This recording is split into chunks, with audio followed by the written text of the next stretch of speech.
Hello, Algebra 1. We are going to fill out our Chapter 10 study guide. And what you don't know yet is that you can use this study guide on your quiz and on your test.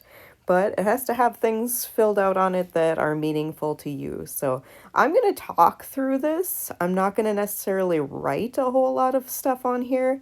But some of the things that I say, if those are making sense to you, you'll probably want to write some of those things down on your sheet so that you'll have those to reference when it comes to quiz or test time. For example, if they're talking about the word parabola, do you know what they're talking about? And I would say, what is a parabola? It's a U-shaped curve. It has arrows on both ends. It's the kind of graph we get when we graph a quadratic function. You don't have to write down all of those words I just said, but something along those lines so that you know that a parabola is one of those U-shaped graphs with the arrows at the end. Has some symmetry to it. I just want you to understand what a parabola is. That's just a vocabulary word you should know. Same thing for vertex. I want you to know what a vertex is. Can you picture what a vertex is? Maybe you'd even want to draw a little picture of a vertex next to that word. Maybe you'd want to point out that depending on if the parabola is opening up or down, that the vertex would be the highest or the lowest point. Maybe you'd want to point out that the vertex is always an x comma y value. Maybe you'd want to mention that the x value of the vertex and the axis of symmetry always match up, right? And then we could move on to the axis of symmetry. The axis of symmetry is a line that goes right through the middle of the parabola. That axis of symmetry, we're always going to have vertical lines for our axis of symmetry, always going through the vertex. And that means that the equation for the line will always be x equals a number. Maybe you want to draw yourself a little picture of an axis of symmetry. For minimum and maximum value, what that's talking about is basically at that vertex, right? Can you picture a minimum value? For this, I think I would draw a picture. For a minimum value, can you picture a parabola that's opening upward? That's going to have a vertex that has a minimum value. And for a parabola that's opening downward, that vertex would give a maximum value because that would be at the very top of the parabola. One thing I do want you to make note of is that for the minimum and the maximum value, I always want you to make sure that you're listing the y coordinate. I spelled that wrong. Coordinate. There we go. So the x coordinate of the vertex matches the axis of symmetry, and then the y coordinate of the vertex is going to tell us either the maximum or the minimum, yeah? Again, you're just writing down anything you think might be helpful to help you remember what these words are even talking about. I'm not going to be able to explain to you what the vocab means, what the directions are saying, so any of this that might be helpful. I will have you write down what the parent quadratic function is. It's our just very basic quadratic function, y equals x squared. And then I'm just going to zoom in for a minute so we can get that nice x squared graph. Do you remember how it goes? We know that 0 squared is 0, and 1 squared is 1. So there's a point at 1, 1. 2 squared is 4. Or maybe you're picturing that over 1, up 1, over 1, up 3, over 1, up 5, right? The 1, 3, 5 pattern.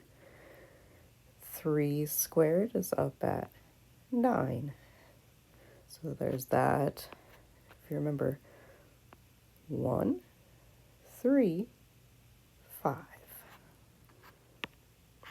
And then it's got that symmetry. 1, 3, 5.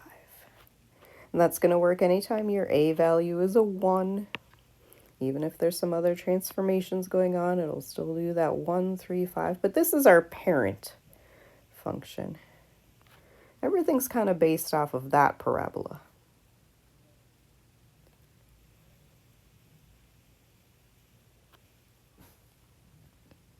And we've started with standard form. We'll get into the other forms as we go. But in standard form, we know that we're talking about the ax squared plus the bx plus the c. We're used to factoring those from last chapter. How can we tell if the graph opens up or down? Do you remember if it's the A or the B or the C that tells us if it opens up or down? I hope you said the A. So how can you tell? The graph opens up if A is positive, greater than 0. Fill that in if you want. However, like in your own words, however you want to write that. So this first dot is what we're talking about right here. The graph opens up if the A value is positive, and opens down if the A value is negative. And what kind of transformation is that? If it opens up, that's just normal, but if it opens down, what did we call that? What transformation were we calling that? A vertical reflection. Beautiful. The next kind of transformation we talked about was vertical stretch and vertical shrink. Out of the A and the B and the C, do you remember what value made it look taller and skinnier? Or squashed it down and made it look kind of wider? That was the A value again. So we're on the second dot here. Make a note for yourself that we're going to get a vertical stretch. Do you remember what kind of A values were making it get really steep like this? It was basically if you multiplied by bigger numbers. So if you had an A value of like 3, or an A value of 4, or an A value of even 2 would stretch it out a little bit. So our standard is an A value of 1. Kind of anytime you go above that is when you're going to get a vertical stretch. So make a note of that. Anytime you go above 1, it's going to look taller and narrower. So what does that mean for a shrink? What's going to make it look shorter and squattier? What kind of A values are going to shrink it down? It can't be negative, because I know negatives are going to flip it upside down. What makes it kind of just like wider? Did you say something like maybe a fraction? Like 1/3, or 0.5, or 3/4? What's the secret to all of these? It's not just that they're fractions or decimals, because think about this. A 4.5 would stretch, wouldn't it? And that's a decimal. So it's not just that it's a decimal. What type of decimal? And if you're thinking it has to be less than 1, right? Because our standard, again, is that 1. Our parent function is that 1. So if we go less than 1, but greater than 0, because we're not talking about flipping right now, we're talking just about the shrink. So make a note of that. So to get shorter, wider, a vertical shrink is when you have an A value that's bigger than 0, but less than 1. And all of this is ignoring the negative sign. That negative sign would just be a flip-flop, a reflection. Let's go on to axis of symmetry. Do you remember the super secret formula for axis of symmetry? When we know our A and our B and our C, which one gives us our axis of symmetry? Hopefully you remember it, but if you don't, we're going to write it down. Negative B over 2A. You can put the negative with the B, or you can put it out in front, doesn't matter. Negative B over 2A. And then we're down to the vertex. We know the vertex has that same x coordinate, don't we? So also negative b over 2a. But that's only the x coordinate. Once you figure out the x coordinate, how do you find the y? Do you remember? Once you find the x, you plug it in. So maybe fill that into the blank. Once you find that negative b over 2a, you'll want to plug it in.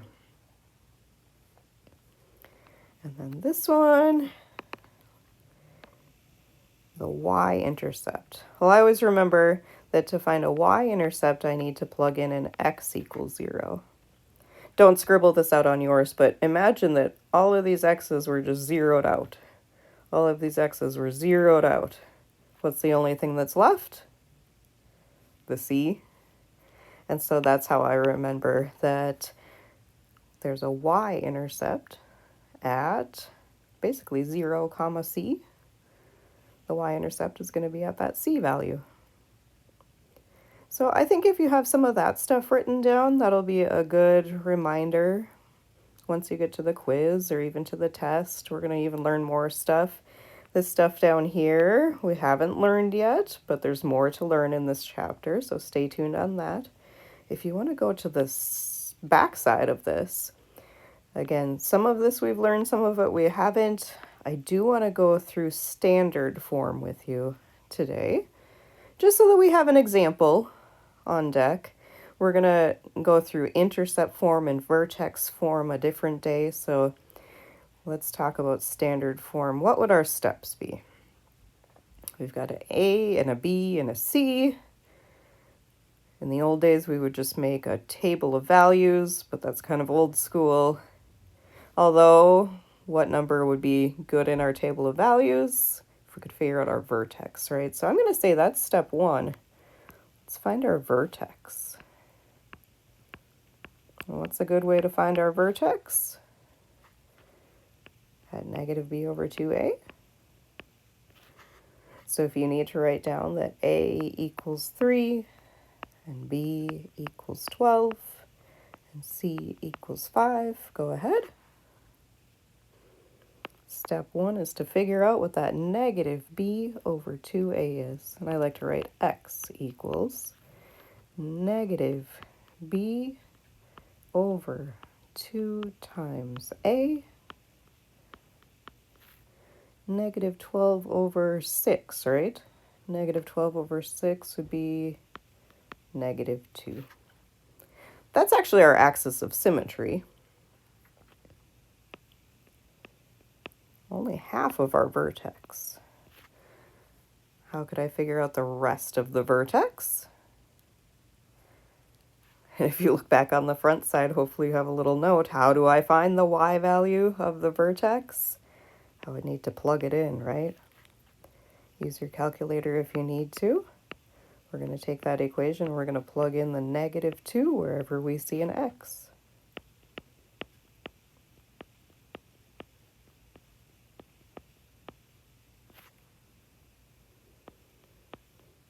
I'm getting a negative 7 for the y value.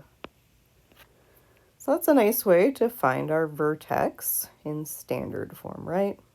Might as well go ahead and put it on the graph. Negative 2, negative 7.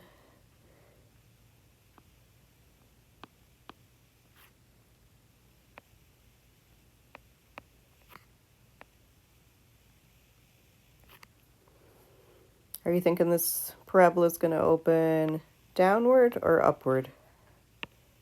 The a value is positive 3. I'm thinking it's going to open upward. So we have some choices now. We could either make a nice little table to get some more points. Or we could do sort of a 1, 3, 5, 7. But 1, 3, 5, 7 only works when the a value is 1, right? We would have to think about a stretched out version of that. So maybe for our more points, maybe we should just make a table. For more points. So, if -2, -7 is on there, maybe we could just get a couple points on this side, and then we'll just mirror them over on this side. Do you know what I mean? So how about we plug in a -1 and a 0? Do you think that would be enough? Ooh, actually I like the 0 a lot, because isn't 0 easy to plug in?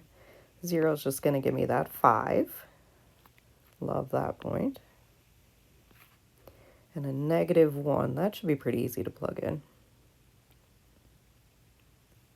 I think I'm getting -4.